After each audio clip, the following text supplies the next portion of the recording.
All right, we hope that your day is getting off to a great start out there. Again, if you haven't noticed, tomorrow is going to be the first day of spring. So you can start to officially break out that spring attire. Oh, yeah. And as Jennifer and I have said, spring begins tomorrow. Tomorrow, we're happy tomorrow. No, well, you have a decent singing voice. No, I don't. I promise you, I do not. No, that didn't sound like anything else you sang before. What's that supposed to mean? I don't know. I'm going to stop talking now. Seriously. You need one of those candy bars, that candy bar commercial where they put their foot in their mouth. They say the wrong thing. Yeah. So, anyway, thanks for the weather update, and thank you all so much for joining us here this Friday morning for Delta Day Break. So glad to have you with us. I'm Jennifer Williams. We begin today in Bolivar County, where a town alderman has passed away. That's Gerald Jones, and he was on the board of aldermen in Rosedale. He died Wednesday at his parents' home in Kosciuszko. The cause of death has not been released at this time, but we are told that he'd recently been hospitalized with heart complications. Jones was in his first term of office when he passed away. Memorial services are still being arranged. Meanwhile, in Bolivar County, a new judge will hear the court case of a former Cleveland landlord who faces multiple charges of embezzlement. Justice Court Judge James Strait recused himself from that case of Greenwood radiologist Michael Coe, scheduled to appear in court on May 18th. Coe is charged with 22 counts of embezzlement, with a 23rd count pending. Residents in the Cleveland mobile home park filed charges after Coe turned off the water to their homes without notice.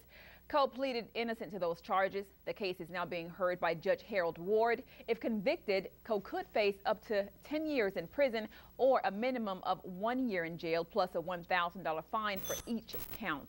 In Washington County, a female suspect has been arrested in connection with a string of burglaries at a local storage facility. According to our media partner, the Delta Democrat Times, 38-year-old Angela Tonos Yeager of Greenville has been charged with 9 break-ins at the Uncle Bob's self-storage facility in Greenville on East Reed Road.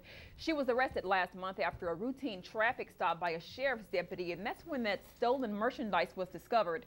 Authorities say that other people may also be involved in this case. Yeager's bond has been set at $10,000. Officials say that the census forms that you're getting in your mailbox are your opportunity to make a difference in your community.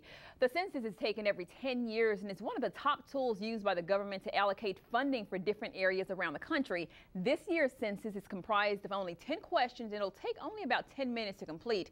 The government will use that information to decide where $400 billion of federal money will be divided every year.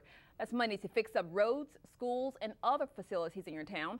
While the census isn't due back until April 1st, Census Bureau officials are urging residents to send them back as soon as possible.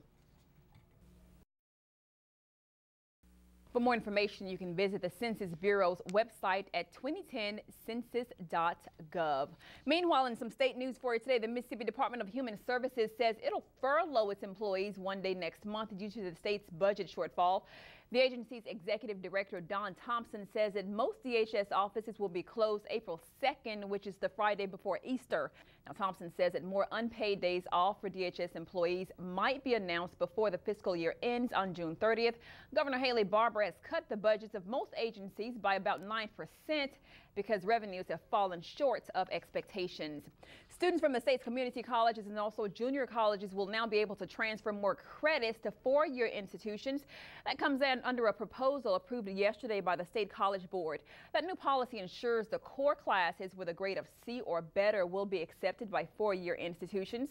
The College Board first approved the policy back in February. That second approval was made yesterday, and it was needed for it to go into effect. Meanwhile, in Washington County as well, an organization is leading the way for positive change in communities throughout the Delta.